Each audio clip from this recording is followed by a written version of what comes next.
Agora, pastor, algo interessante que a Thalita tocou aqui é sobre você querer ajudar alguém que está num caos interior. A gente está falando muito diretamente para a pessoa que está nesse caos.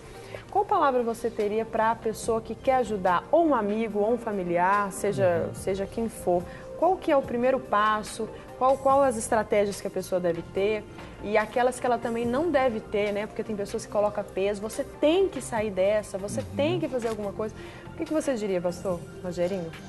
Olha, esse texto ele é bem ilustrativo nessa questão. Primeiro, você que quer ajudar alguém, você tem que entender que, de acordo com a situação que a pessoa está vivendo, você pode não ser a única pessoa que será usada para isso. Entender a sua limitação. Porque muitas vezes é aquilo que a Thalita falou. A família quer ajudar, mas ela se sente impotente. E se sente culpada por não conseguir. Né? E traz um peso sobre a própria família e a família acaba ficando adoentada. Né? Mas é entender que você não vai fazer tudo sozinho. Você não precisa fazer sozinho. Você vai arranjar ajudadores para isso. Ebed-Meleque, ele fez uma coisa extremamente importante. Primeiro, entender a necessidade e ir atrás de quem poderia resolver o problema, mas ele não tinha forças para levantar Jeremias daquele poço. E o rei mandou que fosse, junto com Jeremias, 30 soldados. Provavelmente não foram todos os 30 que ficaram puxando a corda. Né? Porque não precisaria de 30 homens para puxar um da cisterna. Mas há funções diferenciadas para cada um desses. Então isso mostra que a multiforme sabedoria de Deus, ela se revela através de diferentes pessoas. E diferentes pessoas poderão ser usadas nesse processo de restauração, de cura. Primeiro que quando a gente pensa no caos, o caos ele não tem apenas um fator. Exatamente. Né? Um gerador. Quando a pessoa já vive numa situação de caos, ela já vive influenciada por um punhado de situações. E essas situações, ela, em determinado momento, ela precisa ser tratada por alguém especializado naquilo. Então, por exemplo, nós temos pessoas na clínica que fazem um acompanhamento psicológico e fazem um acompanhamento psiquiátrico. Nós nunca falamos para a pessoa para ela parar de tomar o remédio que o psiquiatra receitou. Por quê? Porque ela precisa, naquele momento, de uma intervenção química no seu organismo. Até para que ela seja repor, ajudada. exatamente, repor substâncias que o seu organismo não está produzindo mais. Então é essa questão, entender quem é que vai ajudar, como essa pessoa vai ajudar, o papel de cada uma delas. Agora, uma outra coisa interessante que complementa a sua pergunta é o que não fazer. Né? Aí, no caso, é tentar não ferir mais. Essa é uma preocupação muito importante, que aquilo que o pastor Guerra disse em relação à posição do pai é ilustrado na figura do cuidado daquela equipe.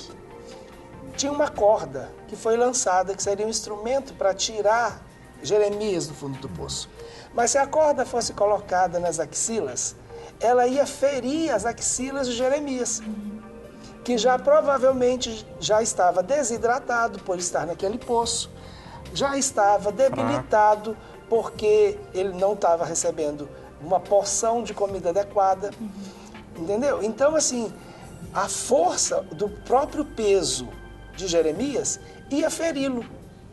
Então, eles tiveram o cuidado de arranjar panos velhos, né, como diz o texto, rotos, apodrecidos. Para quê? Para que ficasse debaixo das axilas de Jeremias, para que a corda, que seria o instrumento para içá-lo, não ferisse. Então, esse é um cuidado que a gente precisa ter. Às vezes a gente quer ajudar e acaba ferindo. Acaba ferindo, sem tocando, Com mas intenção de ajudar. toca de uma maneira indevida, né? E aí, aquela forma como a gente toca, né? Às vezes quer dar um tratamento de choque, né? Né? E aí esse tratamento de choque acaba gerando uma consequência. O volts que está no choque, né? É a voltagem que é... Vai eletrocutar a pessoa. É verdade. Tem que saber o que está mexendo. Uma coisa que eu achei interessante também, que o senhor comentou, a questão da proporcionalidade de Deus, né? A matemática de Deus, ela é algo que realmente nos surpreende, porque a gente observa 30 homens para resgatar, para salvar um, e o que veio assim no meu coração é que, de repente, o nosso caos é o peso que a gente carrega. E às vezes a gente traz um peso tão grande, às vezes do passado, de decepções, frustrações, algumas mágoas, ressentimentos, algumas coisas que geram. O senhor disse que o caos ele não é um sentimento, só uma emoção, só é toda essa perturbação do sistema emocional que a gente tem. Então, de repente, a gente precisa de várias pessoas para nos ajudar a nos segurar. A Thalita tocou em matemática, logo falar com o professor de matemática aqui do lado. Aí complicou. Agora, deixa eu te perguntar uma coisa, agora, aproveitando isso. Dependendo da profundidade que ele está, o peso é muito maior? O esforço em cima é feito muito maior ou não? Não, a relação matemática força é igual a massa vezes a aceleração. Então, a força que eles vão ter que fazer para deslocar Jeremias, ela depende da massa e do movimento com que eles vão levantar Jeremias. Então, se você aumenta a aceleração, você vai ter que, consequentemente, aumentar a força. Né? Então, mas aí no caso, eu creio até que esses 30 homens, eles tinham outras funções a não ser somente içá-lo. Se a gente pensar como Jeremias estava saindo de lá, ele estava, gente, afundado na lama. É verdade. Ele precisava, inclusive, de um bom banho depois disso. Com certeza. Agora, a gente está aqui falando de caos e alguém de casa pode estar pensando assim, será que eu estou vivendo esse caos? Porque o caos interior não nos remete somente a uma depressão profunda ou uma situação muito difícil que você está vivendo. Talvez você aparentemente está bem, mas dentro de você está um caos. E o que seria o caos? Né? A Bíblia já começa a relatar lá desde Gênesis, né? Quando Deus foi criar todas as coisas do universo, ele viu que a Terra era sem forma e vazia, era um caos, ou seja, não tinha ordem nenhuma, não tinha nenhuma forma, ela era completamente vazia. O que, pastores, que vocês poderiam definir, de qual forma vocês poderiam definir a pessoa que está vivendo um caos interior, em relação às suas atitudes, seus pensamentos, a sua forma de viver, de se relacionar com as outras pessoas? Quais as características que essa pessoa tem? Uma delas é a área financeira. Essa reflete demais. Você entendeu? A gente trabalha com pessoas assim, muitas vezes elas estão numa situação financeira cheia de dívida e tudo, então ela entra num caos. Aí ela puxa tudo que ela vinha arrastando vem para cima dela diante de uma situação financeira que ela está passando. Aí vem o caos. Entendeu? É um dos pontos que trazem, né, dentro da pessoa isso. Outra questão de família, problema de infância, não é? A estrutura da família, a pessoa não foi ensinada, cresceu dentro de uma situação bem desordenada, então ela cresce, a hora que ela chega numa certa situação, ela para e fala assim, peraí, quem sou eu? O que eu estou fazendo aqui? Crise de identidade tem a ver também. Entendeu? O que está acontecendo com a minha vida? Né? Tem pessoas que sentam assim e falam assim, o que está acontecendo comigo? Eu já não sei mais o que eu vou fazer, qual a atitude que eu vou tomar. Então, né, muitas vezes a pessoa quer até que a gente toma decisão para ele, não tomamos decisão para ninguém, a gente encaminha a pessoa, né, para um raciocínio que ele tem que tomar as decisões dele. Em alguns casos, vocês também vão orientar os familiares, pessoas que são autoridade na vida dessas pessoas, para que elas tomem algumas decisões, né? Isso. E aí a pessoa chega, sai, tem gente que sai da situação. Por exemplo, a pessoa sai lá das drogas. Não é? Você vai trabalhar com aquela pessoa, ela está vindo de uma situação bem difícil. Ela está vindo do caos. Agora, né, eu estava trabalhando com a pessoa e falou assim, pastor, eu estou desacreditado da minha família. Ninguém acredita mais em mim. E eu quero, né, mostrar para eles que eu mudei. Mas a pessoa quer o quê? Ela quer isso saiu hoje, quer que amanhã todo mundo acredita nela, não é assim Instantaneamente. não. Ela A tem ansiedade já é um sintoma do caos. Aí a gente tem que fazer um trabalho, mostrar essa pessoa que primeiro ela tem que acreditar nela. Para depois as pessoas acreditarem. Você tem que acreditar em você. Né? Se esforçar. Assumir uma postura e testemunhar essa postura. Sim. E uma coisa até que nós mencionamos ontem, né, a questão de estar num caos, isso, homens de Deus não estão isentos disso.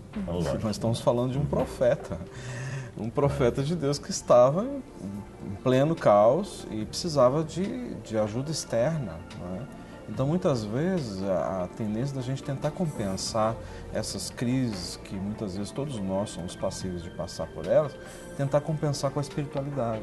Né? E isso é um grande erro. Não é? E isso gera muitas vezes o quê? Orgulho. A pessoa sabe que está vivendo uma situação extremamente sensível, né? e traumática, caótica, e ela não consegue enxergar isso ou não quer enxergar isso, muitas vezes, sabe, para demonstrar que ela está vivendo uma atitude ou um momento de inferioridade, quer sempre passar uma realidade que ela é diferente, que está no controle. Não, isso aí tudo vai passar. E muitas vezes uma ajuda, uma intervenção, uma palavra de alguém que está de fora, está enxergando a realidade da pessoa, que nós temos que entender que quando nós estamos dentro do caos, nós somos as pessoas piores para dar diagnóstico. Nós não temos capacidade de dar diagnóstico algum. Então, às vezes, a pessoa de fora tem uma visão e diz assim, ó, é isso. Mas normalmente, quando a gente vive um caos, você vê o problema de todo mundo. Você faz o diagnóstico, fulano tem um problema tal, porque na realidade você tem todos os problemas, então você consegue ver os que estão separados. Você se identifica, né? E isso que o senhor falou é interessante, porque às vezes você entra naquela situação de caos justamente porque você acreditava de forma convicta que isso pode acontecer com todo mundo, de menos com você. Exatamente. Então, assim, nós não precisamos aqui apresentar o currículo vitae do Jeremias, né? Era um homem de Deus, um profeta que tinha um relacionamento, intimidade muito íntimo com Deus, mas precisou de terceiros para poder ajudá-lo e salvá-lo. E isso é uma lição para nós, porque nós cristãos, né, a gente aprende isso de uma forma tão graciosa com Paulo, né? Exemplo de Paulo, quando a gente vê que a graça do Senhor em nós é o que nos basta, é o que a gente precisa. Exatamente. E como que a gente consegue essa graça? Quando nós estamos fragilizados. Ou seja, você falou isso hoje no devocional, né, Lu? Da questão das tribulações. Nós estamos mais profundas, a gente aprofunda raízes com Deus nas nossas limitações, nas nossas fraquezas. A gente exercita a dependência que nós temos dele, né? Normalmente, quando a gente está muito bem, quando a gente está muito tranquilo, que o mundo está um caos, mas eu não estou nesse contexto, a gente está mais distante, a gente está mais frio, a gente ora menos.